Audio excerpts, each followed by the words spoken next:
And we are recording with, to puff up your ego, new fan favorite, Mr. John Cullen, who I've had on several times before on Sunday, January 7th, 2024 at 12:07 p.m. Eastern time. If you go into the description, you can find the links to his YouTube channel. And as I just told you, podcast slowly growing, so I get to be a corporate whore now. Go into the description, guys, and I'm gonna streamline it soon. I got a stream deck. Fox and Sons Coffee, promo code Tommy, 10% off. The Wellness Company, promo code Tommy, 10% off for your vitamins. And if you're not too bullish on the world right now, Heaven's Harvest prepper food, seeds, freeze dried shit, broccoli, teriyaki, whatever you want.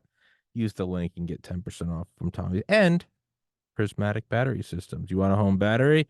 You're worried about an EMP strike, which is probably probable. It's some black swan event this year. Use the link in the description for 10% off. And I do emphasize this. Some of those battery systems are like $30,000. 10% ain't nothing to sneeze at. But with that, enough of my shilling. How you doing, man? I'm doing great. Happy New Year. Thanks for having me back on the show. Beautiful. Great to be You, here. you as well. Thank you, sir. And so yeah, you said a lot of this, a lot of what we're going to go into today is quote unquote recent or relatively recently developing. And as I was just telling you, I haven't done a show since the 22nd. So yeah, I'm pretty much under a rock and no idea what's going on. But I would imagine it's somewhere along the lines of what we've talked about before, and it's where did influenza go? And do you have the answers? So I will shut up. I will post the live link and I will hand it over to you, sir. All right. Well, for those of you who have seen me or heard me with Tommy before, I spent the last 3.5 years or so during this pandemic studying a separate phenomenon from COVID. So everybody else was kind of focused on SARS-CoV-2 and COVID.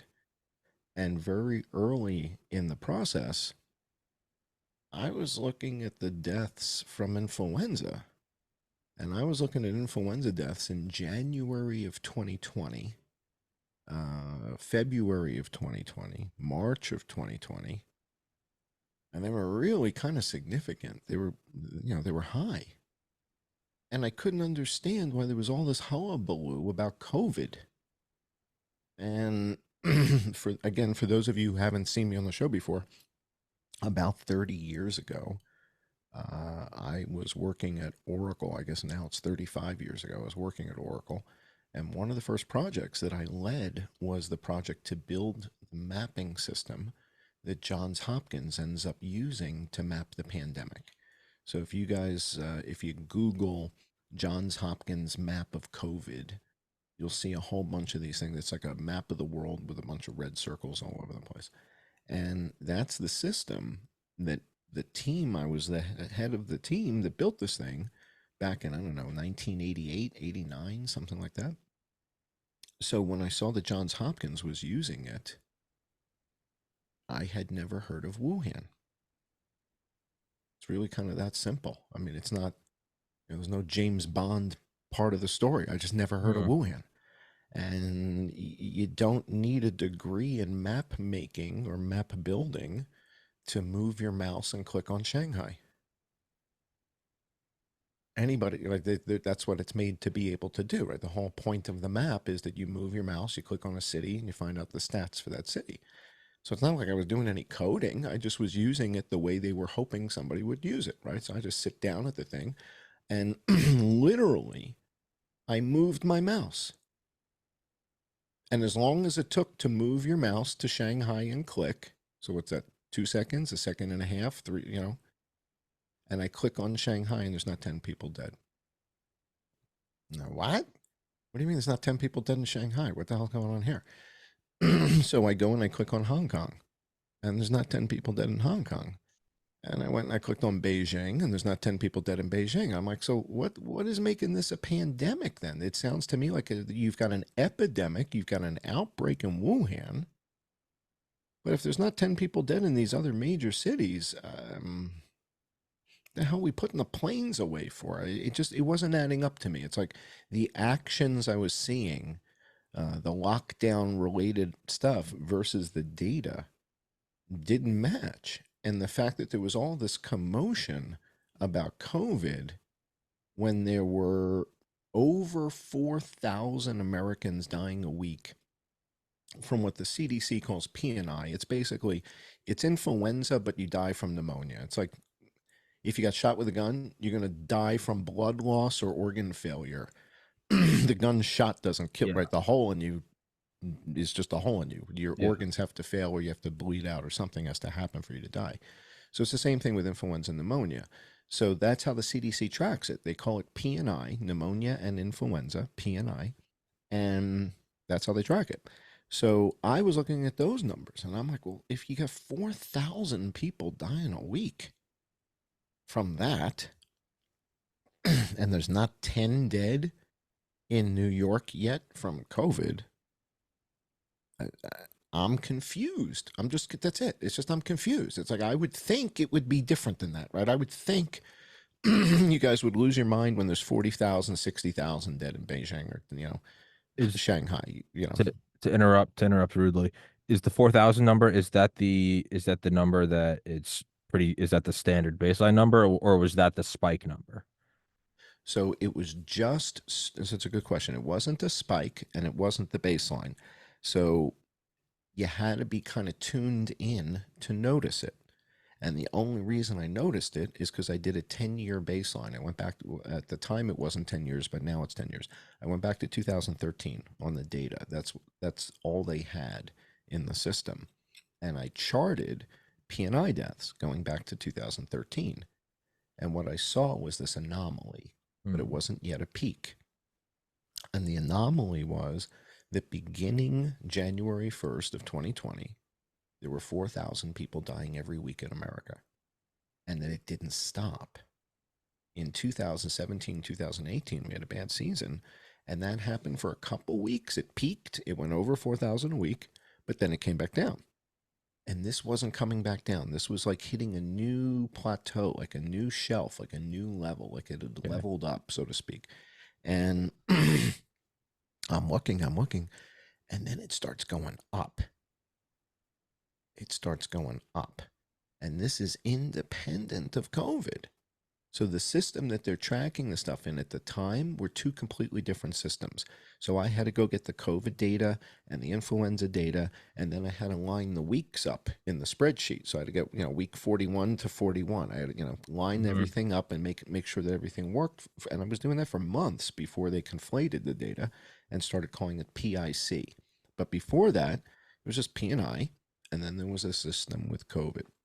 PICs, And pneumonia, so influenza, COVID. right. PI. Okay. So they started to conflate the data to make it so you can't really tell what's going on. It's kind of a shell game. Gotcha. And I just couldn't understand it. It's really kind of that simple. It's just, I approach things kind of like a child, like an idiot, right? I look at stuff and go, well, why is that? Somebody explain it to me like a child, right? Don't use the word dimer and try not to use the word neuraminidase, right? So if Yeah. you can stay away from that stuff, I might It, understand what the hell you're talking that's about. not being an idiot. That's the smartest. That's why they call it a new set of eyes in engineering problems, or that's why you're supposed to take psilocybin if you want some new breakthrough ideas to There you go. remove everything learned and to come at it new. Keep talking. I'm walking right off screen just to grab a blanket. Yeah, I know you and your blankets. All right. So the net of this is that's what gets me involved in the investigation is simply that the numbers weren't adding up. They just seemed weird. And one of the things that has always kind of stuck in my craw, so to speak, I don't know if you remember that from Get Smart. You're too young for that. But there was a bit they did in Get Smart stuck in my craw. I know the saying. And so the thing was, everybody kept saying China's lying. China's lying. China's lying. I'm like, well, then if China's lying, what the hell do we declare a pandemic for? Right? It's like, what do you mean China's lying? And so we started investigating this, and about a month ago was the first week in December. And to tell you the truth, I forget when I was on your show last. I forget how much of this I got to share with you.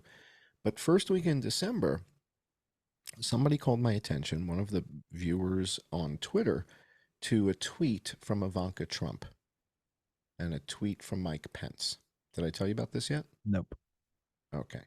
So in November of 2020, after the election, on the same day, Ivanka Trump and Mike Pence both tweet something out about how the president signed a deal with Moderna back in January, on the 13th of January, in fact, January 13th, 2020. And she sends out a tweet saying, my dad signed this thing with Moderna. Everybody calm down, basically, or be grateful, something like that. And Mike Pence on the same day sends out a tweet saying, back on January 13th, the president signed a deal with Moderna. Couple issues there, Mm-hmm. couple problems. And this opens up a Pandora's box that changed everything. You know that my hypothesis had been that this was actually a release of 1918 Spanish flu, and that that's what was killing people, and that the COVID thing was pretty much a cover up. Well, it turns out I was wrong. And you're not going to hear that from a whole lot of people. You're not, most of the people that come on your show are not going to say, you know what, everything I believed for the last 3.5 years, yeah, I was wrong. All right, so I'm kind of weird that way, in that I just don't have an ego, or whatever the hell it is. You know, when you dress this way, it's easy to not have an ego. So I was wrong. It was not 1918 Spanish flu. Hmm. And the clue was President Trump. President Trump, at every one of his appearances, kept saying, if I didn't do what I did, we would have had another 1917 Spanish flu. And everybody's like, he's such an idiot. It's the 1918 Spanish flu, that dummy. He's such a dope. He doesn't even know when it started. It's the 1918 Spanish flu, you dumb orange guy, right? Holy moly.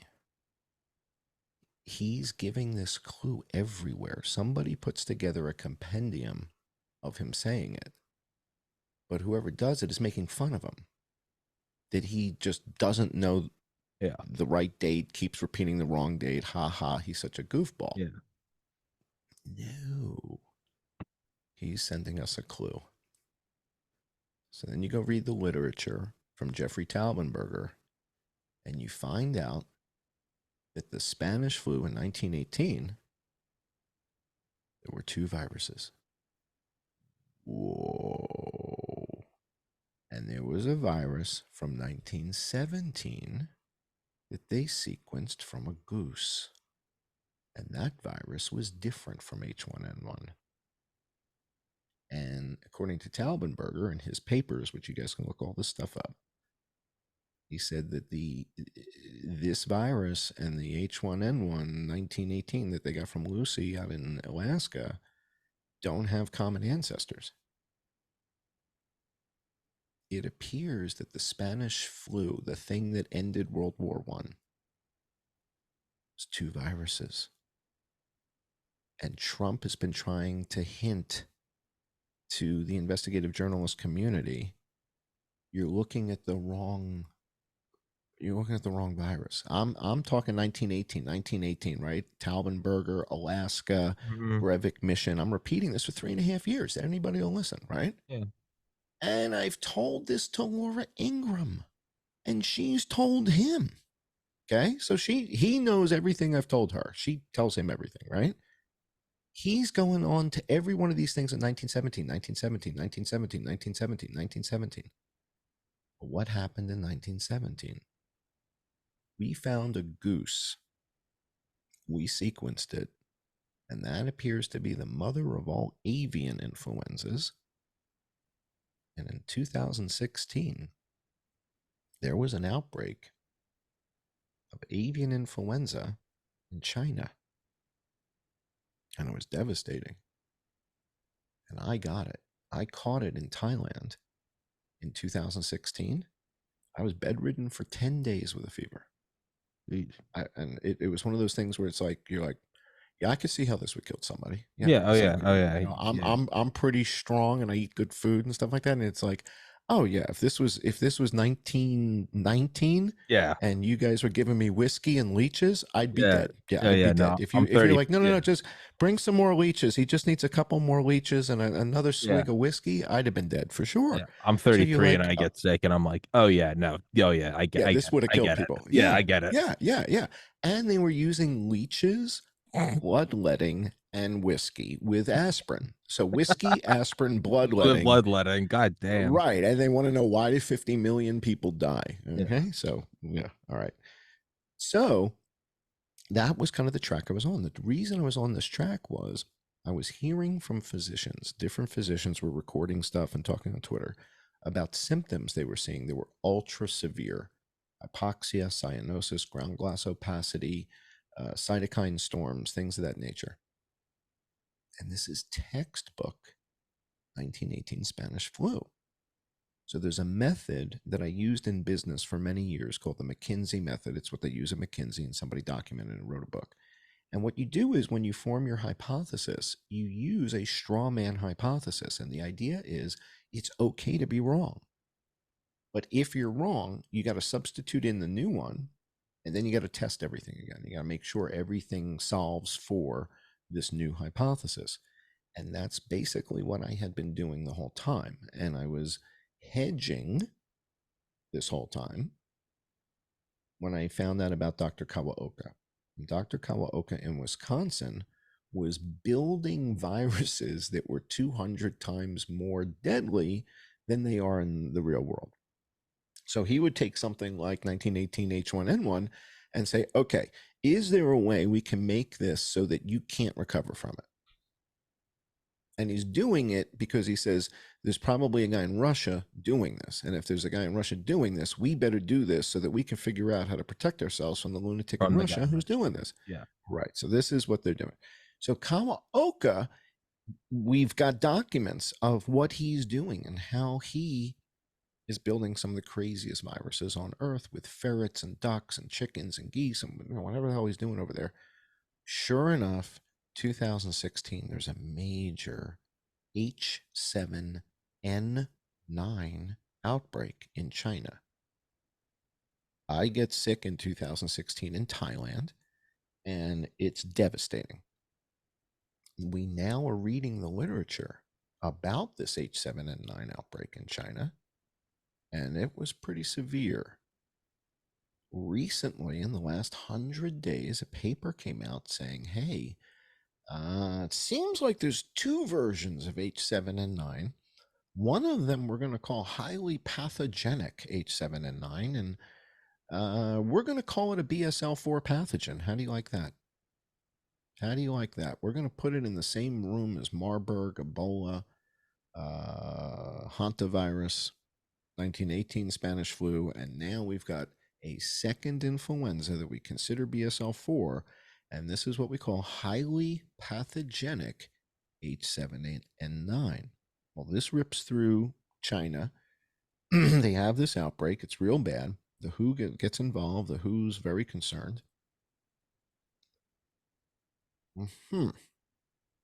Well, next thing you know, there's that outbreak in Australia. 6 times more people die in Australia. Then there's an outbreak in Wuhan. And I'm wondering, why is nobody getting sick in Hong Kong? Why is nobody getting sick in Shanghai? What the hell's going on? Why are they not getting sick? Nobody's getting sick in Vietnam. Nobody's getting sick in Laos. Nobody's getting sick in Cambodia. Nobody's getting sick in Thailand. Why is that? Never occurred to me they might have immunity from what was actually going around. Never occurred to me at the time. Right? Later, I realized that SARS-CoV-2 is the result of the meetings that Anthony Fauci had with the CIA. Right? So Brad Wenstrup at the COVID Select Committee shows us that we've got a whistleblower at the CIA saying Tony Fauci had meetings and he was not signed in, and that's not okay. No response from the Inspector General at HHS. We've had no response. The reason they're meeting is because the virus that's spreading around the world right now in summer of 2019 in Australia and is killing everybody is most likely from Kawaoka, not from Jeffrey Taubenberger. So that's the error I made. I thought it was 1918 Spanish flu because of the presentation. Mm-hmm. But what we just learned recently is that highly pathogenic H7N9 has the same characteristics as 1918 Spanish flu in that it doesn't need something called trypsin. Trypsin, I guess, is an enzyme that acts almost like let's call it like a lubricant that allows the virus to enter in through the wall of the cell. Okay. Mhm. Most viruses need trypsin in order to do the ACE receptor binding and do the, the furin Mhm. cleavage site and all the magic that has to happen for it to go in. There needs to be furin. This virus and 1918 pandemic influenza both don't need furin. As a result, both of them share the following capabilities and properties. They can infect anything: your heart, your blood, your red blood cells. It can cross the blood brain barrier. It can infect your testicles.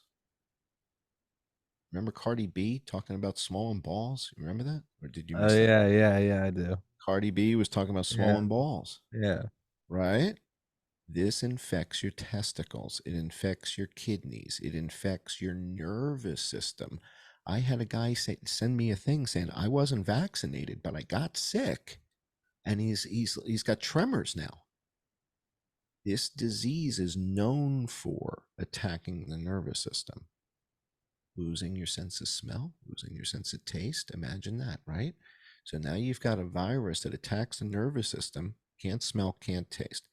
All right, is this the virus that just devastated America? Is this the virus that just killed 1.2 million people? Is H7N9 highly pathogenic, with the one that doesn't need trypsin? Not 1918 Spanish flu. Well, what might we look for? We might look for some evidence, right? We might say, all right, how would we know? Wouldn't all the doctors, like Dr. McCullough, Dr. Corey, all these guys, right? You test the patient, right? Mhm. H7N9 is not in the PCR test. Oh shit. Oh no. Now what? Oh, it's not in the test. So if you've got it and you get the test and it comes back as no, Tommy, you're fine. What are you, psychotic? You're fine. What do you have? A fever? Probably ate some bad Chinese food. What are you talking about? You don't have anything. Or you're COVID positive. If I run the thing at PCR at 47 cycles or whatever the hell, you'll come back COVID positive, right? I find that in the cantaloupe and the cottage cheese, right? At Mhm. that many cycles, I'm going to find it on your desk. Yeah. So, so that's the theory. If I run the test and I'm cycling the SARS-CoV-2 thing at 40 times or whatever, and H7N9 is not in the test, I'm never going to find it ever. So that part stays the same. So now, is there any evidence that there was an avian influenza? Because this is an avian influenza. H7N9 is really an avian influenza. That's where it began. That's where it started. And the fact that it spread to humans is that's the jump. That's the zoonotic jump they talk about, right? So is there any evidence? Well, turns out, according to NPR, right? And NPR is National Public Radio. That's the US government. Mhm. According to NPR, we just had the worst bird flu ever in history. Ever, ever, ever in history. With 53 million chickens dying. Do you remember when eggs went to $8 a dozen? Do you Mhm. buy eggs? Do you know? Yeah, yeah, no, I Are you remember, yeah. familiar with the price of eggs, right? Yeah, yeah. So, well, some people don't buy eggs, or somebody else is buying the eggs. So the price of eggs went to like $8 a Yeah, dozen. Like you yeah, know what I'm talking about, right? yeah, yeah, yeah. Why did that happen? When What they was going on slaughtered all there? those chickens. I do remember the slaughtering of the chickens. So they were slaughtering chickens, and then something else somewhat odd started happening. Chicken coops started burning down all over the country. Mhm. Yeah. And if you go to YouTube and you do a quick search for chicken coop fire or chicken farm fire, there's dozens of them during the COVID term. So, Mhm. meaning in the last 3.5 years or so, it's one after the other. Connecticut, Pennsylvania, New Jersey, California. It's like, whoa, whoa, whoa, whoa, whoa. Who's burning down all the chicken coops? Why is there a chicken coop on fire every other Thursday and twice on Tuesday and Saturday? We got chicken coops burning everywhere. Minnesota, Connecticut. What the hell is. Oh, we have the worst bird flu epidemic in history. Let's see. Is there a correlation here? Worst bird flu epidemic in history. All the chicken coops are burning down. That's kind of a cute, right? That's just kind of like a That's coincidence, right? interesting. There's probably no correlation there. It's probably just a The total head, coincidence, right? the head Hang on, scratcher. I've got the hang on, I got the paper here. Hold on. Yeah, you're good. Yeah, you're good. All right. NPR. What we know about the deadliest U.S. bird flu outbreak in history. Published 1 year ago, December 2022. Well, it turns out back then, 53 million birds had died from the disease. That doesn't include the culling. They just culled 5 million birds at one place. A million. Dude, they're killing all the chickens. Mm. That's why eggs are $10 a dozen or eight, whatever the hell they are. They've started to come back to earth, but for a period of time there, Mm. eggs were crazy expensive and chicken meat was kind of tough to find. Mm-hmm. And they're burning down the chicken coops. We've got the worst bird flu outbreak in history. President Trump is saying 1917, 1917. That's the goose. That's the goose with the avian flu. That's the strain. Mm. He was giving us a hint the whole time. But it's not until you compile it. You got to take all the appearances and where he says it again and again and again and again and again. And you're like, all right, this is not a lark. This is not a slip up. Somebody would have said something to him at this point. He said it 40, 50 times now at 40 or 50 different events. He's not slipping up. Yeah. He means something by this. So what is it he's talking about? Well, when you do the searches and you start looking, you say, okay, so what was going on in 1917? Was there a bird flu in 1917? And that's when you find the goose. And you find out that in 1917, we got a sequence from this goose. That strain was different. Turns out there were two strains during the Spanish flu. Who the hell knew that? I didn't know that. I'd have no idea. Two strains. One of the strains is this avian, highly pathogenic flu. It's not H1N1. Holy moly. Just like what we just went through with two viruses. So what I've said all along is that the SARS-CoV-2 virus was released by Peter Daszak at the request of the CIA. They asked him for help. They said, Tony, Fauci, how do we cover this up, man? This is Kawaoka's. We're going to have 5-10 million dead around the world from this thing. And everybody's going to lose their chickens. Right? What you want to tell everybody we're so sorry? We're so sorry. Burn down your chicken house yourself. Okay. If you've got a chicken coop, if you've got 1 million chickens, I'm so sorry. We're going to try not to do this again, but you probably should burn your place down. Okay. All right. Burn your place down. And by the way, overseas, like in the Netherlands, yeah, you guys should probably burn your places down too. I get a message from one of the guys in the Netherlands that I communicate with. He says, dude, they're burning them down over here too. It's all over YouTube Netherlands. He says, if you log into YouTube Netherlands, there's chicken coops on fire all over the place here. We're eliminating the chicken coops because it doesn't matter if you cull the chickens. The virus is in the walls. It's in the floors. It's virus, man. It's so tiny. It doesn't, you can't. You gotta, when in doubt, use fire. You gotta bleach it. And maybe they tried culling and it still wasn't coming out of the food supply. Sure. So now imagine that the intelligence briefing with the president is, Mr. President, people are still dying, sir. It's in the food supply. What would you like us to do? And the FBI jumps in and says, we've got a plan. We know what to do. We got an idea. We'll just burn them down. Right. And then the FDA says, but it's chickens and eggs. We want to burn them down. Right. And then they start arguing who's going to get the mission, Operation Rotisserie, to go burn down all the chicken coops around America with these. Have you seen the new drone from Throwflame? Throwflame made an attachment for the DJI professional drones Mm-hmm. that turns it into a flamethrower. So the idea is, so for example, let's say you and I are in the FBI and they say, hey, Tommy, John, you guys, we need you to go. You're in charge of New England. Basically, any hen house that's got more than 10,000 birds, you guys are going to take that out, all right? Yeah. We get an F-150, and we got the drone in the back with the flamethrower.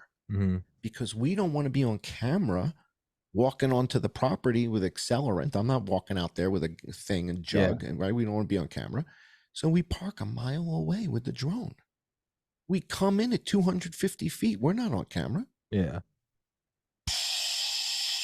Place on fire, bring it back to the truck. We're out of there. Let's head to Waffle House. Nice And we're little done, man. napalm squirt. Yeah. That's it. That's it. It carries a gallon of napalm. That's all you need.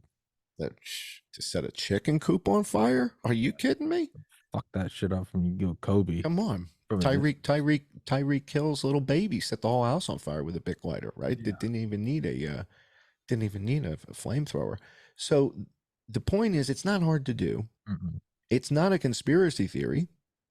There's 30 chicken coops that burned down in the same period of time, and we just had the worst bird influenza outbreak in history.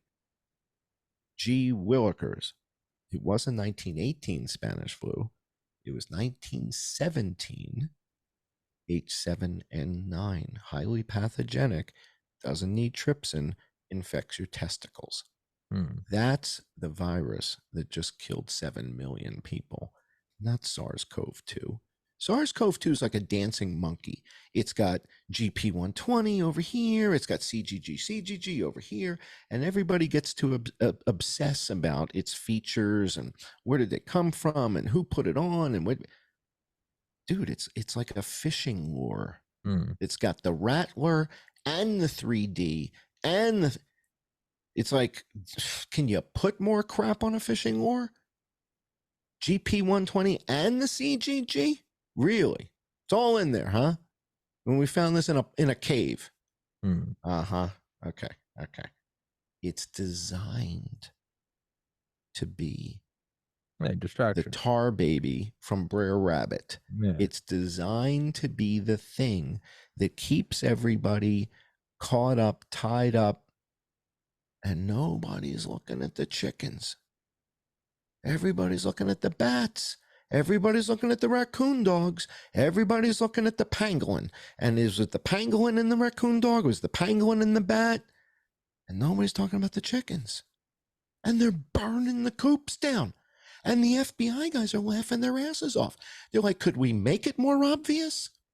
Tommy, put a little more napalm in there. Let's see if we can get the flames to shoot 3 miles high and see if anybody figures out that there's a connection here. Yeah. Is this unbelievable? They're burning them down right in front of you. It's the biggest bird flu outbreak in history, and nobody named Jose got sick. No bird handler in Mississippi happened to get sick when all the birds got sick, right? 53 million birds got sick, but nobody named Jose the bird handler. He didn't get sick. He got COVID. Yeah. He got COVID.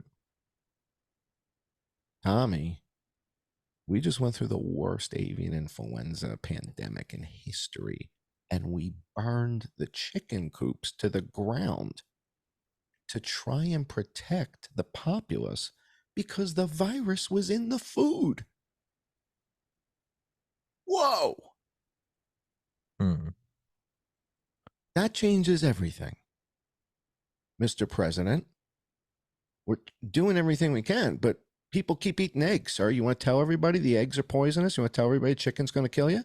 You want to tell everybody that? Don't go to El Pollo Loco? KFC is off limits? Is that what you want to tell everybody, sir? Or you want me to just burn them to the ground FBI style? What do you want to do? Come on. FBI style. Let's burn them down, baby. Right? Come on. Now, if you've got a better hypothesis, I'm all ears. What do you think? No, I don't. I'm listening. How does this contrast to the prior hypothesis of Fauci 1918, Ray Kurzweil? Where are we? It's almost identical Okay. because this virus came from 1917, right? So Mhm. they were at the same time. It is so highly pathogenic. The article we were just reading says it has a 40% kill ratio. So uh,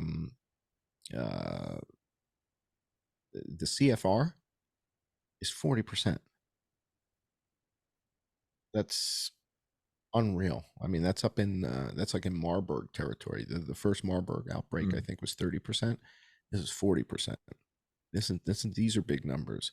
This is very deadly. The fact it doesn't need trypsin means it doesn't act like the flu.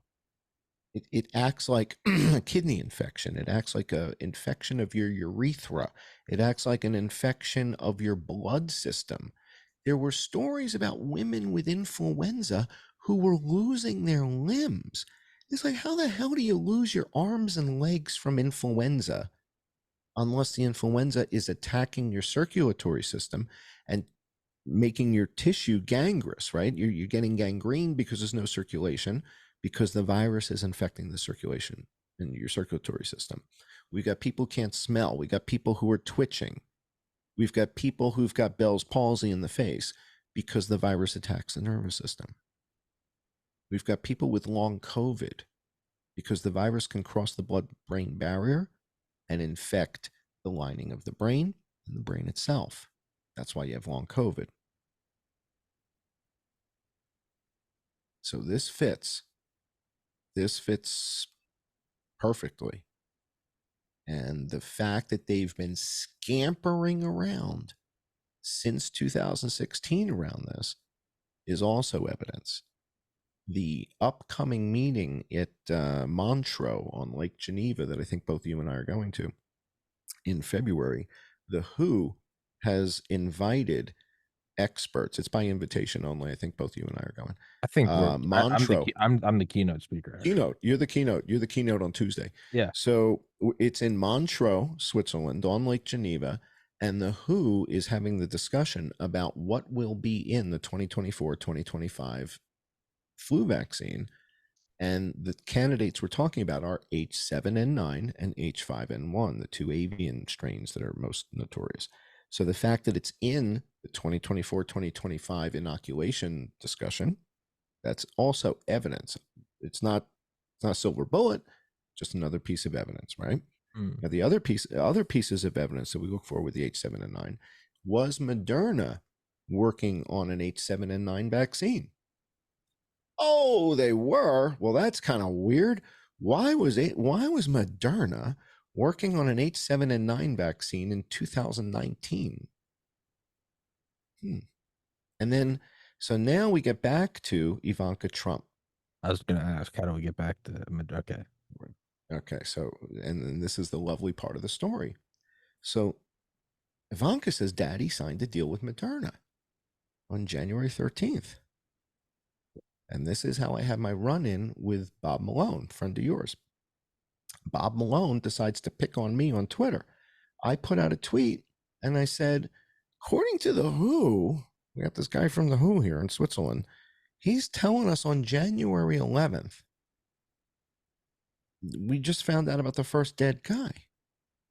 We got one guy dead, died January 10th. The guy from the WHO's telling us this on January 11th. And he said, and we got the sequence. So we got the genetic sequence, we got the genome. We got one guy dead in China, and we got 41 cases. So far, so good, right? What's that? That looks tasty. It's coffee. Ah, So, well, you should have something to drink. It looks like you got a whole operation going on over there. I know, I know. I got some ice water now. All right, so think this through for a second. January 11th, we're told there's one guy dead, 41 cases. 2 days later, Ivanka tells us Daddy signs a deal with Moderna. Only one guy dead. January 15th, we find out that the second guy has died. So if there's only one guy dead, the hell are you signing a thing for vaccines for? It seems like you're jumping the gun a little bit. Well, it turns out on January 14th, the day after he signs the deal with Moderna, we still don't know if it's contagious. There's a release from the WHO on January 14th saying we're still not sure if human to human transmission is a thing. So if you don't know it's contagious and there's only one guy dead and there are 41 cases, how many people were dying from influenza in America on January 13th? 4,000 a week. So we got 4,000 Americans dying every week, and I got one dead guy in China. Bob Malone responds to my tweet and says that's not true. Well, what the hell are you talking? Here's the guy. Here's the guy from the WHO. In fact, you want to hear the guy? I have the guy from the WHO queued up. You want to hear him? I'll play the guy from the WHO. Here he is. Here, listen to this. On January 9, Chinese authorities made a preliminary determination of a new coronavirus identified in a hospitalized person with pneumonia in Wuhan. 2 days later, Chinese authorities issued additional information, updating case numbers to 41 from initially 59, and reporting one death. Chinese authorities also shared the complete genomic sequence with WHO and with the public. All right, so January 9th, they tell us, hey, it looks like there's this new funky virus here, SARS-CoV-2, we're going to call it. Kind of funky, right? That's January 9th. Anybody dead? No, nobody dead. January 11th, okay, now we got a dead guy. We got a dead guy. We got 41 cases. Here you guys go. Here's the genome. So which part is China lying about? And if China's lying, why wouldn't you take that genome and just pour it down the toilet? What are you doing with it? If they're lying, you're going to use the genome and make a vaccine for everybody in the world, and they're lying? So when Brad Wenstrup, the head of the COVID Select Committee, says that China's lying, I don't know, what the hell are they lying about? They gave you the sequence when there's one guy dead. Did you want the sequence when there was nobody dead? Yeah. Well, then that means you should be getting sequences of sick people from all over the world every freaking day, because there's people not dying everywhere, right? So I should be sending in my genes every day. There you go, right? So usually, Brad, we kind of wait till there's a couple dead people, right? And then we start to panic and we say, okay, we've got 4,000 dead people in Shanghai and there's blood coming out of their ears. It looks like we got a problem. There's devil's one advocate. dead guy. What's that? Yeah, that would do it. No, I'm sorry, devil's advocate. Yeah. Just, corporate greed. They don't give a fuck if someone's lying. They're trying to sell a contract. That's the only thing I can. Any company that would make the vaccine. China's lying. I don't give a shit. I'll sell you something. China's lying? No. So okay. So all right. The question is, it's January 13th. Moderna comes into the White House with a contract, puts it on the table. Mr. President, happy to be here. Is that for COVID? No. There's one guy dead. Yeah. We don't know if it's contagious yet. It's not for COVID. I'm looking at it from the Moderna guy. I don't give a fuck if it's COVID or if he's stuck. Really? Okay, so if you're the Moderna guy, you just got fired because you're trying to sell I'll tell you why you're fired. You just got fired, Tommy. Yeah. You just tried to sell the President of the United States a vaccine for a disease that killed one man. Yeah. And I don't put it past some. Yeah, I don't put it past some dumb motherfucker. No. My point is, the Moderna sales guy would prefer to sell the president the vaccine they've been working on for H7N9. Okay. Because he's got 4,000 people dying a week from that. Okay. And on September 19th of 2019, President Trump signed the executive order to modernize influenza vaccines. Okay. So he signs that September 19th, 2019, before Event 201, before the Milken conference, where they're bitching about, we still make vaccines and eggs, says Michael Spector. Michael, he's already signed the executive order. He signed it 3-4 weeks ago. Why are you bitching? You're selling past the close, Michael Spector, at the Milken conference. We still make vaccines and eggs. He just signed the Modernization Act. Why are you still bitching? It's done. You've got an executive order to modernize influenza vaccines. When should we do the contract, Mr. President? Right after the new year. January 13th. Come to the office. We've got 4,000 people dying a week. There's one guy dead in Wuhan. Bob Malone comes in and says, no, that's not true. There's more people dead in Wuhan. Where? What? You got a link to the Chinese site? You got HongKongDeadGuys.com? What do we got? Right? Where you got the link to the official CCP COVID ping pong? Where do we go? So he's just like, well, he comes back and he says, do you believe the WHO? I'm like, Bob, the WHO's the one declaring the pandemic. I'm simply kind of auditing their data and saying, guys, you declared the pandemic on March 11th, 2020. How many people were dead? Like, is that an unreasonable question to ask? When you declared the pandemic, you declared it because I guess there's a bunch of dead people, right? I mean, that's kind of the scary part, is that this thing kills people. How many people were dead in Hong Kong? How many were dead in Shanghai? How many were dead in Bangkok and Tokyo and Seoul when you declared a pandemic? It's a reasonable question. And Bob is saying the WHO is lying. The WHO isn't worth a damn. I'm like, well, then why are you letting them declare a pandemic and we're putting all the airplanes away then for?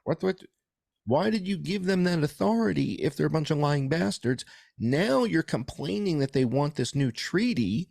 Why aren't you using this evidence that we're talking about right now to call them out on the carpet? They were lying. So, Bob, where's the data to show us there's more people dead than one guy? He's saying, no, I was working with Callahan and they were working on cases and Where's the dead? According to the WHO, the first dead guy is January 10th. If there's other data that I just don't have the link to, cool, love to go into Chinese link. Send me a Chinese link. pingpangpong.com, ting tang tong, ping pang pong. I'll click on that. I'll get the data. We'll make some charts, right? No. So Bob seems to think this, and then he says, well, for example, he said the dentist died before January 10th. I said, the dentist? You mean the ophthalmologist, Li Wen Liang? Is that who you're talking about? Li Wen Liang? He's an ophthalmologist, not a dentist, and he died February 6th, not before January 10th.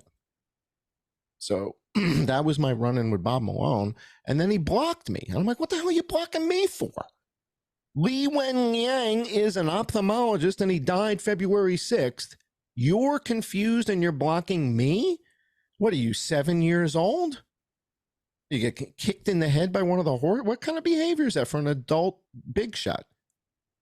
It's just a mistake. You thought the guy was a dentist and you thought he died in December. He died in February and he's an ophthalmologist. I get it. You're old, Bob. I get it. You're just old, bro. Or you're confused. But I don't remember Bob Malone coming out and saying, gee, there's not 10 dead in Hong Kong. There's not 10 dead in Shanghai. There's not 10 dead in Beijing. Nobody's dead in Vietnam. That's kind of weird. I don't remember him saying that.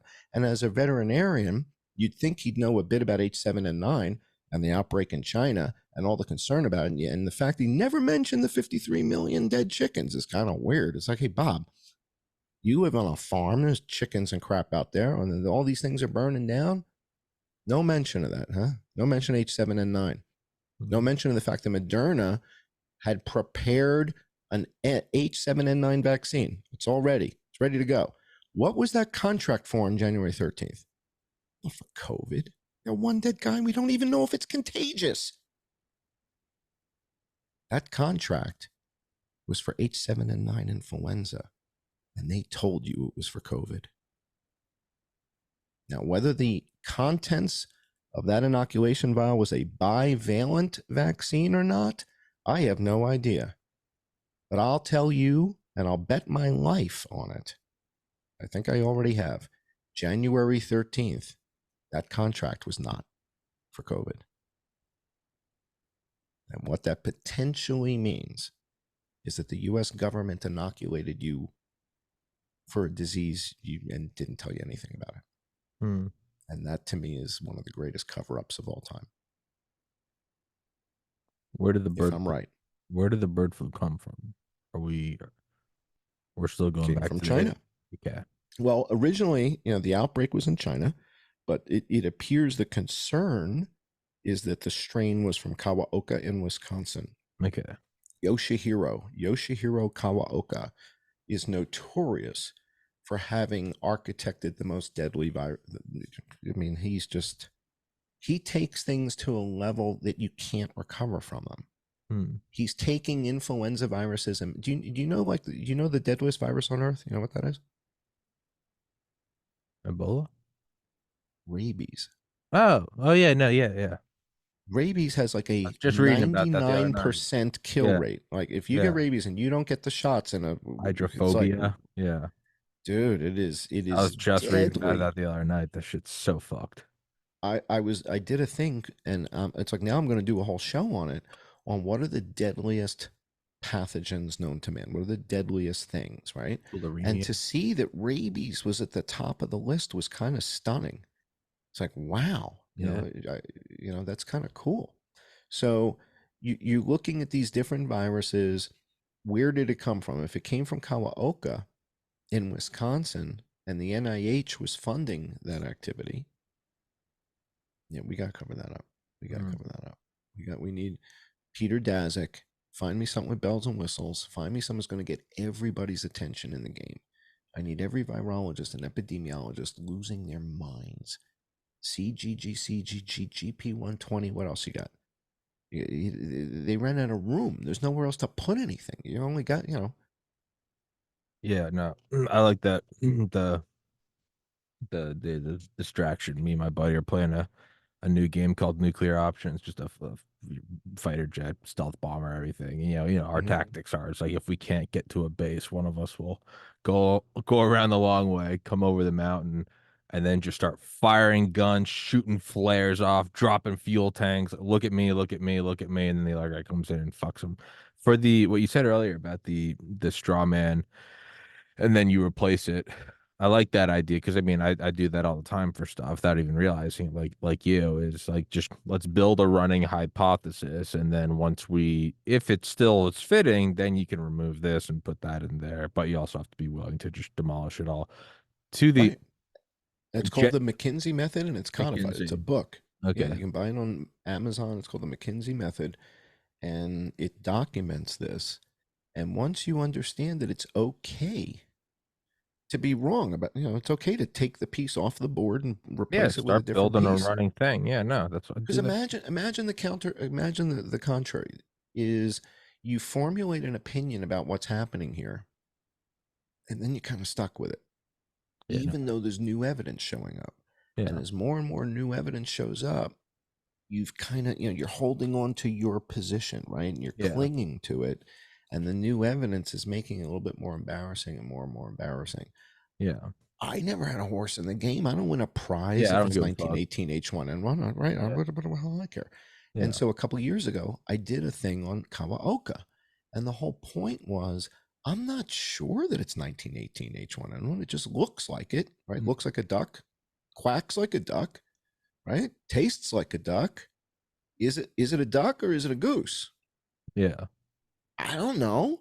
But if it turns out it wasn't 1918 Spanish flu H1N1, and it was Kawaoka's H7N9 that also doesn't need trypsin, that also can infect your blood, cyanosis, hypoxia, ground glass opacity, cytokine storms, it's like Sidewinder, AMRAM. Which one Yeah. hits your minivan is going to be pretty inconsequential, right? Yeah. We're going to fire the Sidewinder or the AMRAM at your minivan. It's not really going to matter that much, right? So Yeah. these are the two most deadly strains. It's almost a shame to call these things influenza because people think it's the flu. Mm. No, No, not when your heart is infected, not when the lining of your brain isn't. No, that's not what we typically think of as the flu. You guys can search for women who lost their limbs. Woman wakes up without her arms and legs from the flu. No, it was highly pathogenic influenza attacking her circulatory system. Yeah. That's why she lost her limbs. The flu, seasonal flu, PDM09, Yamagata, you don't lose your arms and legs from that. You lose your arms and legs if you're infected by a virus that attacks your circulatory system. This is some deadly stuff, Tommy. I need you to stay away from the eggs. All right? Stay away from the chicken. We're going all beef, all pork, all fish. No chicken. Ixnay. Ixnay on the chicken for a year. So oatmeal. Oatmeal in the morning. No eggs. Whey protein. Going from like the kind of zoomed out broad themes of this, then are we still looking at a similar released on purpose, bioweapon intention, released by China, released by US, whatever? Is it to bring down Trump? Is it to decouple from China? Whatever. Are we still looking at those general themes? I think so. I think Yeah. Fauci's prediction in Georgetown the week before the inauguration is it's too significant. Yeah, no, we'll have it's too significant. Yeah, no, it's fucked. Yeah, this next administration's absolutely going to have a surprise outbreak, and everybody knows it. Well, let's get everybody together. You should say, let's get everybody on the show together. All those people that knew there was going to be a surprise outbreak, Tony, let's get them all together, because I'd love to have a panel discussion as to how everybody knew, because that's what he said. He said everybody knows there's going to be a surprise outbreak. I want to know how everybody knew this in a panel discussion. He's full of it. He's absolutely lying. So that's too much of a tell. The other thing is that George Soros said something. And he said, I consider him an existential threat, and we will be rid of the threat by 2020. It's like, how do you know that? How you seem rather confident you got this thing wrapped up in 2020. And he was talking about this before the midterms in 2018. So this was like early 2018. He's talking about the midterms, and he says, but we're certainly going to get rid of this guy by 2020. So, whoa, you sound real confident. And I thought that was another tell. So I think the release of the 8, 7, and 9 was on purpose. I believe that by the time it got to Australia, it was already red flag territory. And that's why we had the executive order ready in September. So that was signed September 19th, 2020. This is the executive order for modernization of influenza vaccines. And this gets us off of eggs. All right. And so that means if that was ready for signing in September, they knew July and August in Australia that was the tipping point. That was the limit. That wasn't the beginning. That was the tipping point. And they're looking at the president, like, Mr. President, 6 times more people dead. They're going to notice. Okay, you go from 1,000 dead people to 6,000 dead people. They're going to notice, right? They're going to notice 6 times more people are dead. And this is when they realize, all right, somebody called Dazik. Get him out of here. Peter, what do you got? What do you got in the box of tricks there? We need to know what you have in the lab in Wuhan, because we're going to pin it on them. All right, what do you have there? All right. You got that? Okay, from the cave. What has it got on it? GP120. What else you got? CGG, furin cleavage. Okay, that'll get Quay. That'll get Quay's attention. That'll get everybody's gonna Jicky Mouse. He's gonna see that. Everybody's gonna go batshit crazy when they see the CGG. Perfect. And what does it present? It causes pneumonia. Great. Done. Do we have a super spreader event coming up? October? What do you got? An Olympics in Wuhan for soldiers? So you mean I got a whole bunch of sick people coming to one city that are already organically sick with 8, 7, and 9. If I release it at that event, both viruses will spread in synchronicity around the world from that super spreader event as all those athletes go back to Canada, Sweden, Norway, France, Spain, Portugal. They carry both of the viruses, 8, 7, and 9, and SARS-CoV-2. And we can blame it on China. Right? And we get to pin it on China and Wuhan, Getting all hot and Dr. bothered. Xi, and the bats and the pangolins and the raccoon dogs. And meanwhile, we got 54 million dead chickens. All the chicken coops are on fire, and everybody's talking about pangolins and raccoon dogs. It reminds me of the show we did Friday. I said it reminds me of the gorilla illusion. You're familiar with the gorilla illusion, right? You ever saw the gorilla illusion? So the gorilla illusion, I don't want to ruin it for you. So I'll have to show it to you another time. But it basically it's a test of perception, and the idea is it's so easy to miss things. It's very, very easy to miss things that you're not looking for. Yeah. And in this case, nobody was looking for the bird flu. Nobody's looking for 8, 7, and 9. It's not even in the PCR test. Nobody's even mentioned it. And when I saw the article from NPR, it's the worst bird flu in history ever. Do you realize what an idiot I felt like? It's not 1918 Spanish flu. It was the goose from 1917. That's what Trump was trying to tell us. It was 8, 7, and 9. It was the other virus from World War I. And I didn't even know it existed 72 hours ago. I didn't even know there was another virus from a goose in 1917. I had no idea. I didn't know it was too. And sure enough, we found all the literature, man. It's documented. Taubenberger documented it. It's all there. Kawaoka, 8, 7, and 9. The WHO, 8, 7, and 9. Richard Webby. They've been working on it. This is the secret. And so the whole time, nobody was terribly worried about me and what I was talking about because I had the wrong virus. Mm-hmm. And so I'm telling the story, but I've got this fantastical enemy, this fantastical bad guy, 1918 Spanish flu. And everybody's like, get the hell out of here. That can't be the case. Nobody's ever heard of 1917, 8, 7, and 9. Nobody even, it's like, what? There were 2 viruses during World War I? Again, so this is all new information.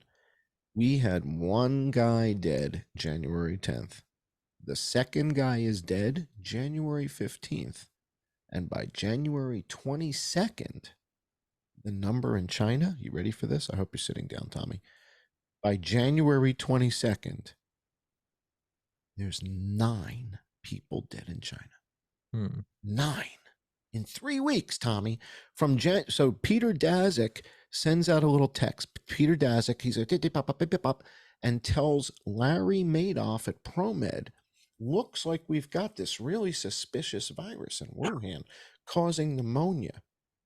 Isn't that cool? Okay. Nobody's dead, but Peter Daszak is very concerned about pneumonia in a city I've never heard of in China, but nobody's dead.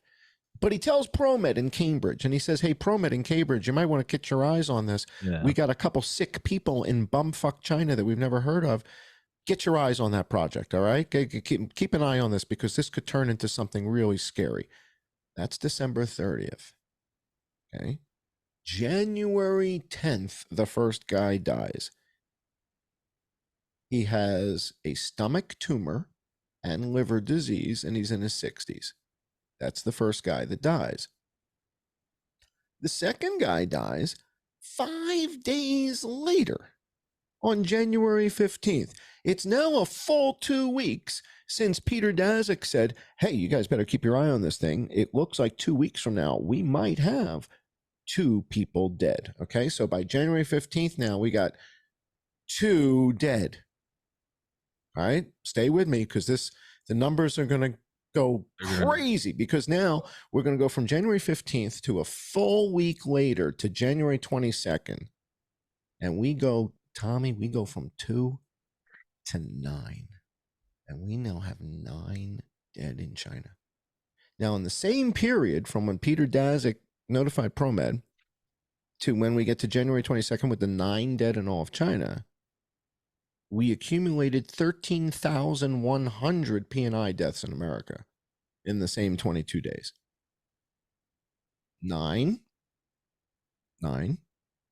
13,100. Yeah.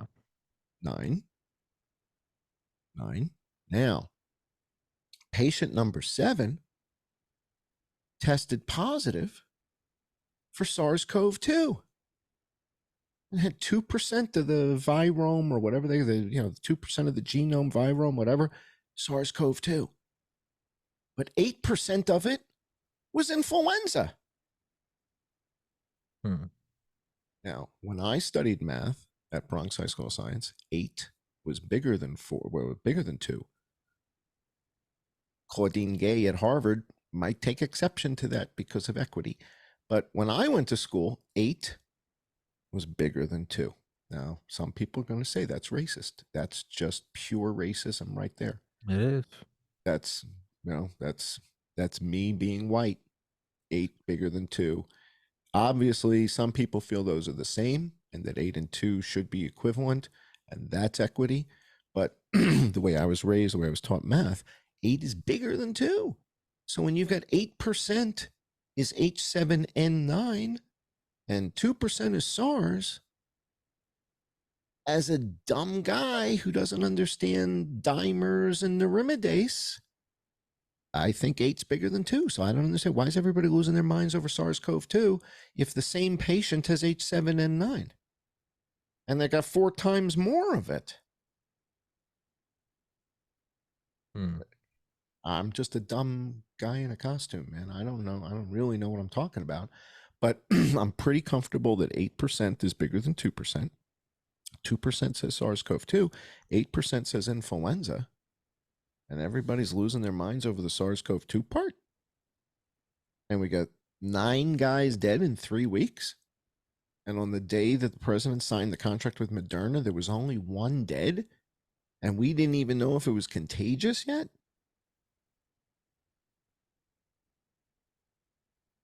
The Moderna contract was not for COVID. It was signed on the 13th of January. There's 1 guy dead. We don't know if it's contagious. And we got 4,000 people dying a week of influenza. And nobody knows because it's not in the PCR test. Nobody's figuring it out until it gets to the coroners. The coroners aren't in a rush. The coroners don't need results in 15 minutes. So the coroners send it out. The coroners get the results back, and the coroner's like, oh, I better add influenza to the death certificate. I get 10% influenza, 1% SARS-CoV-2. I better add influenza to the death certificate. Mystery solved. They're not in a rush. They don't got to run a PCR test in 15 minutes and get a result back because the corpse wants to leave. The corpses aren't leaving that quickly from the morgue, right? They can wait a day. That's what's happening. There's 2 viruses. I've been saying that the whole time. They're trying to cover up the blue pandemic with the green pandemic. I just thought the blue pandemic was virus A prime. Turns out it's virus A2. That's all. That's all. But it's a funky virus. They have the same properties. So it's almost like I thought it was a Kodiak bear, but it was a grizzly bear. It's like, okay, yeah, it's okay. Yeah, it's like, really? Okay. I thought it was a Kodiak bear. Turns out it was a grizzly bear. Okay. Yeah. So yeah, I was wrong. Okay. So I was wrong. It wasn't a Kodiak bear. So that's kind of what we're dealing with here. And I think this is somewhat earth shattering. So again, I want the audience to do their own research. My whole thing is I don't want to tell you guys what to think. I want to give you some evidence, some information so that you can go do your own research and look into the worst bird flu outbreak in American history.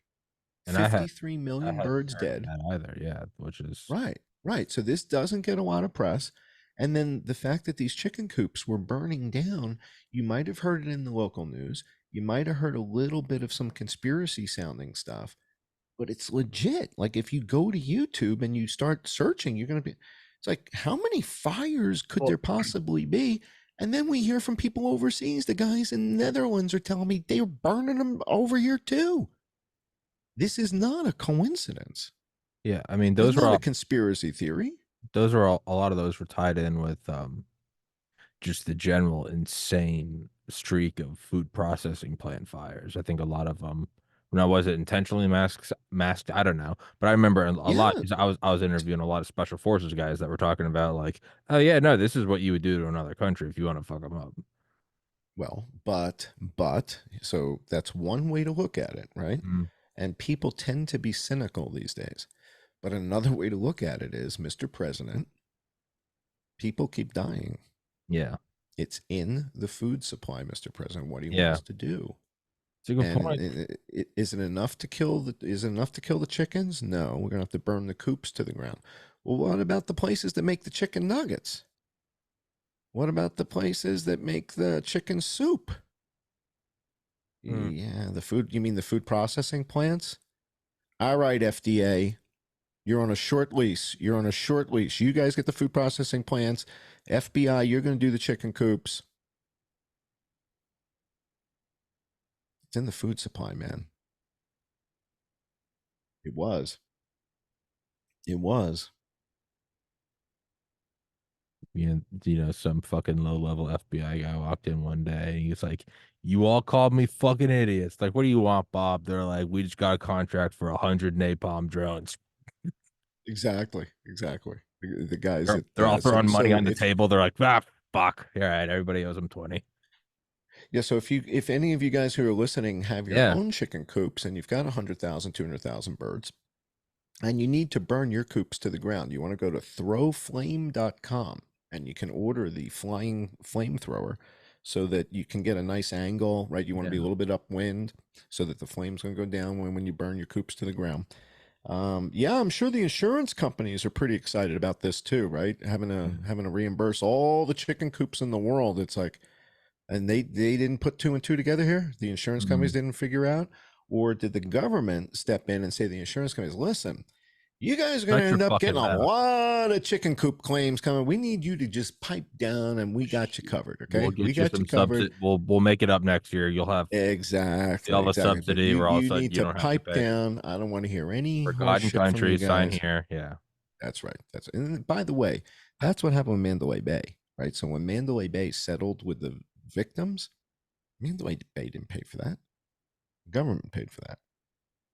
And Mandalay Bay had nothing to do with the attack, and they know that. They know what happened, right? So they didn't come up with $800 million. What the hell would they do that mm. for? They have no liability whatsoever, zero. So that was the government saying to Mandalay Bay, "You're going to go through the motions. We'll get you a pallet full of cash. Don't worry. You need 800 million.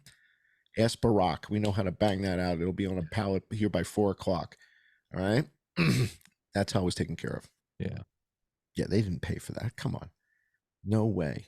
No way. And then they probably get to show it on the books as a loss. So they get a tax deduction for handling the transaction. So they get to claim they lost 800 million, but they didn't. So Mm. that's what makes it fun. So I hope this spun your head around a couple times. I hope your cognitive dissonance should be pretty significant.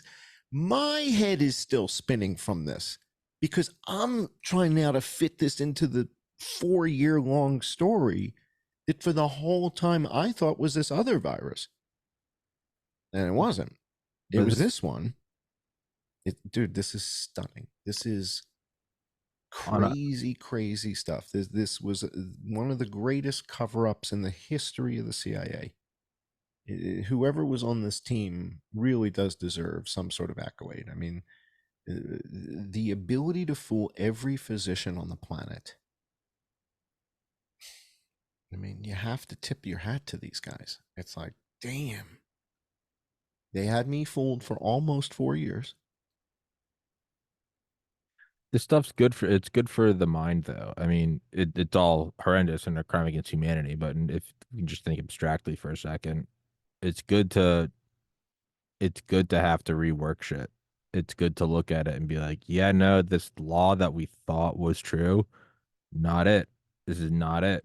It's and if if you can't keep up, then that's Darwinian selection in its own. But it's good for anyone that wants to, whether you who you're going all in on research, or it's just me who just I just do podcasts and I get to learn a lot of this stuff.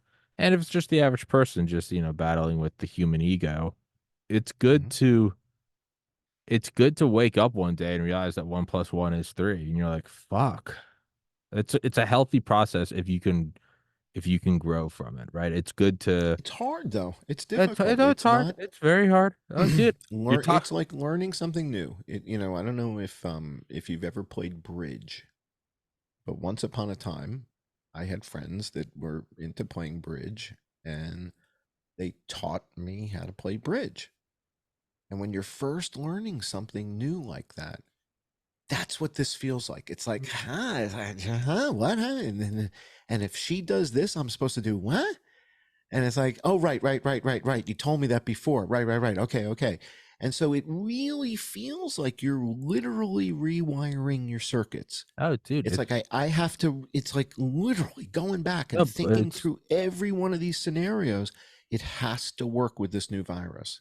yeah. No, And it's good. It's you're learning. It's why I love video. I mean, right now when we're talking, whenever I start a new game, I just find my thoughts always go there during the podcast where I'm thinking of, I'm just like, even at the gym this morning, I'm thinking like, I'm like, all right, well, how do me and Matt play this level? If he comes over the mountain and if I duck under here, and it's good to, it's not, oh, you're playing video games, whatever it is, you're a sniper, you're a fucking hitman, it's what you're really doing it's that it's at the very core, it's playful, is how do I redo this? How do I come about this problem? How do I and if you can remove your ego, and it's tough, but if you can, it's one of the most enjoyable aspects of this life is to find ways to solve a puzzle. I mean, this podcast is that in a nutshell. I mean, 1,400 episodes. I go back all the time. I look at stuff and I'm like, oh God, I was so fucking wrong. And I was so sure I was right. And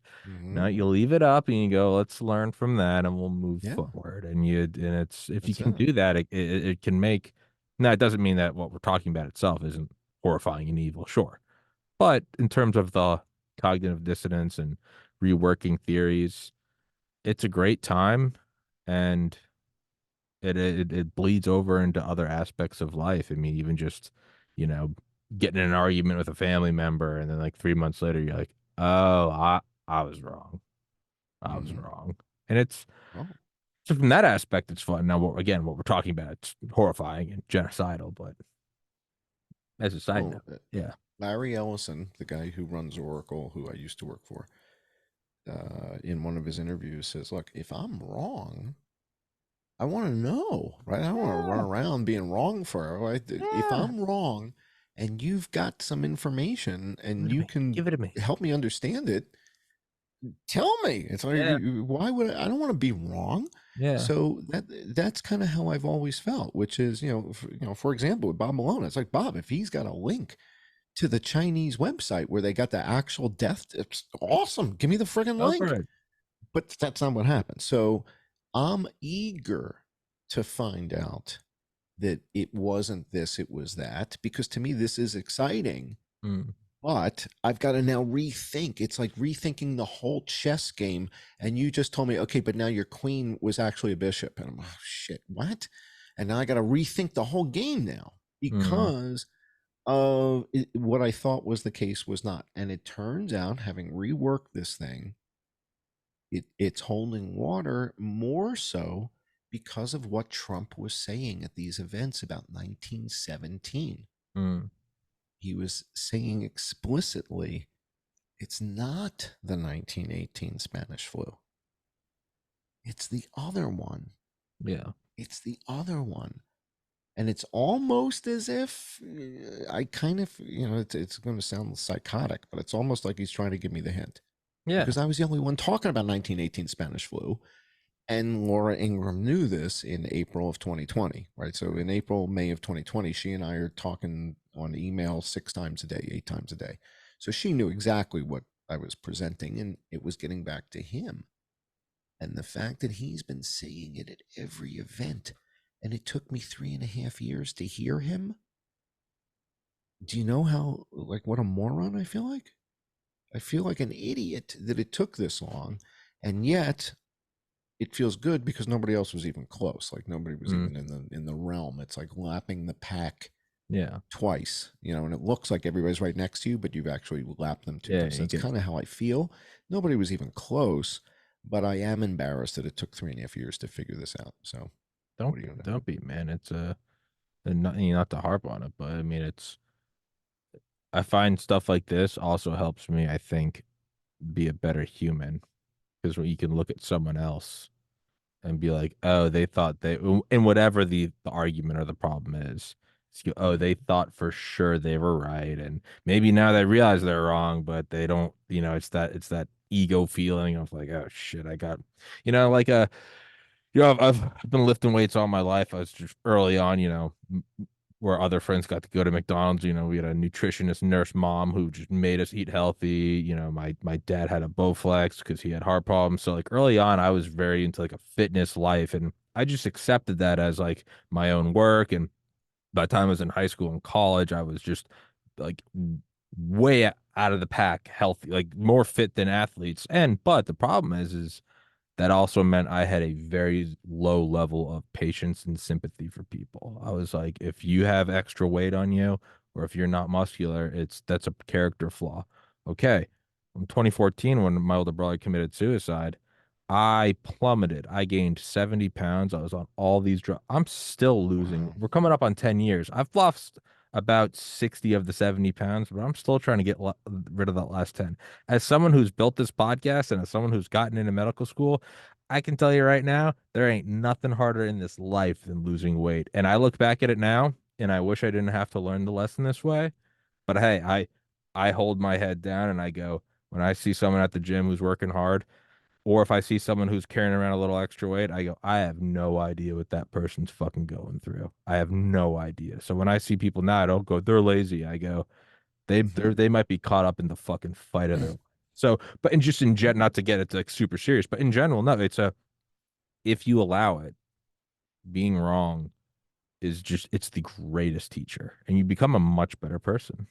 The only way to learn. Yeah, Again, the alternative is that you're always right about everything. I It's like know everything. that's a What a yeah, it's like boring that's life. a bit arrogant. Yeah, And it's ridiculous. It's like, how can you be right about everything all the time? That yeah, would be absurd. yeah, So you have to be wrong about stuff, yeah. right? Get And that that's gut why people punch. get married, so that you get reminded of how often you're wrong, right? That's why people get married. So you have somebody tell you, no, Somebody you're checking wrong, your you're wrong, bullshit. wrong. Exactly. That's why people Fuck get yeah. married. Tommy, I can't thank you enough for having me on the show Yeah, of again. course, This is brother. I love really a having you on, pleasure. man. I love these talks. There's just It's for this reason. absolute pleasure. It's fun to keep our minds open and keep playing with shit. Because the story is so new and developing, I say we do another one on this. If you want to like kick it back like a month or something, I'll email you. We'll schedule one. Yeah, let's do I'd that. love to circle. Oh, and how did it, I didn't I never watched how did it did you go on Will Ramsey's show? Was that good? Yeah. Oh, it was great. We had a great conversation. Hell yeah. That's a cool guy. William Ramsey investigates. Yeah. So he heard of me, I guess, through you, and he reached out, and we did a podcast together, and we had a great conversation. Really good guy. He's Really man. Yeah. intelligent. Yeah. Yeah. Yeah. Very, Very, very very interesting. sweet individual. Yeah, he did a good Yeah. thing on was it the Smiley Face Killers. He just Yeah. Smiley Face Killers. Yeah. He's the author of it's a that. great book. Yeah, Yeah. Really good conversation. I enjoyed I that like quite a him, bit. So man. thank I you. like him. Yeah. Yeah, yeah. I was just realizing I'm like, yeah, I never watched him. Like for all I just realized as soon as I asked that, I'm like, for all I know, it was like the worst experience of your life. You're like, yeah, fuck you, Tommy. And I realized like, oh shit. No, Yeah, no, no, he's no. It was awesome, man. great. I love him. Very good guy. Very Fuck good yeah. guy. And, again, what's starting to happen now is the community, the scientific community on Twitter, is looking at this evidence and saying, we found H7N9 in the patients in Wuhan. Mm, It's, again, it's a matter of record. It's not like it's an idea. It's in the patient record. It's right there. So people are looking at this right now, and I think reconsidering. And for a lot of people, what you just described is not that easy. mm. Their Yeah. egos are tied to it. Their careers are tied to it. They put a stake in the ground Yeah. and then they poured cement around the stake. Hmm. And once you pour cement around the stake, man, it's tough to move them around. Yeah. I never did. I was like, look, 1918 H1N1 is the placeholder. Could be Kawaoka's Yeah. H8N14, but it acts like this. And in fact, that's what ends up happening. Hmm. In fact, when we first found that H7N9, I said to a nurse that I work with on Twitter, it has to be trypsin free because it's telling us it infects this, it infects that, it infects this. I said, it has to be trypsin free. 10 minutes later, she finds the document that says, yep, it's trypsin free. So you don't have to be an epidemiologist. You don't have to be a virologist. You just have to use common sense, critical thinking, and you don't have to know what a dimer is. And you can kind of work your way through this stuff and figure it out. So we'll see. As you said, Sure. let's see a couple weeks. Let's see where this takes us. But I Sure. think we're onto something big. And I was, again, I'm really grateful that you let me share this here with of your course, audience. brother. I was gonna say, yeah, no, kind of final thought on the whole, for everyone, for a lot of people, it's not that easy. It's a lot like going to the gym, in that number one, the first day is the hardest mentally to get there. I think the first time where you admit, you go, fuck, I was wrong, it's the hardest. And then the second thing is you start to then crave it. It becomes I talk about it all the time on this podcast. You start to look after, you go, what else do I have wrong? It starts to turn. You go, I hate it, I hate it. It's like the runner's high. And all of a sudden you're like, oh, this is nice. This is great. It's yeah. So, and it doesn't matter how old you are, how young you are. I mean, it doesn't matter if it's bird flu or fucking, you haven't called your mom in 10 years or something. Like, hey, sure, it's painful at first, but if you can lean in and start getting into it, it really it's a fun experience. And but what about people who won't accept me for being wrong? Well, they're fucking assholes. Don't worry about that. Anyone with half a brain and half a heart will go, hey, I'm sorry. I'll go, hell yeah, dude, don't hey, John Cullen, I do those episodes with him. Yeah, no, we're always talking about how it's great to be wrong. Like it's so yeah. But what are you saying about the finding the bird flu, finding all that shit? It's the what's that quote? Three things cannot be hidden long: the sun, the moon, and the truth. So it comes out, baby. It always comes out. Doesn't That's matter. right. That's But right. yeah, I'll send you an email. Let's get another one, and as it develops more and more, and guys, please go into the description. Please go check out his YouTube channel, and also he's got the playlist, the nice sleepy playlist. Because as people do comment, you have a fantastic voice. So if you don't want to hear about the H1N1, or you don't want to hear about the bird flu or the Vegas shooting, it's got a good voice for sleeping. I've tried it out. It does work as a sleep aficionado. It does work. So Read the executive order. The yeah, executive order for modernizing influenza vaccines. You want to go to sleep, boy. yeah. There you go, That'll baby. knock you out in 3 minutes. Yeah, There here you we go. go, Go. man. There you go. There you go. Mr. Cullen, thank you so much. Thank you, Again, Tommy. Happy New Year. Hope you and the family had a wonderful Christmas. And I'll send you an email, and let's get it in the books, brother. Thank you so much for your time, man. Guys, Thanks, thank everybody. you for watching.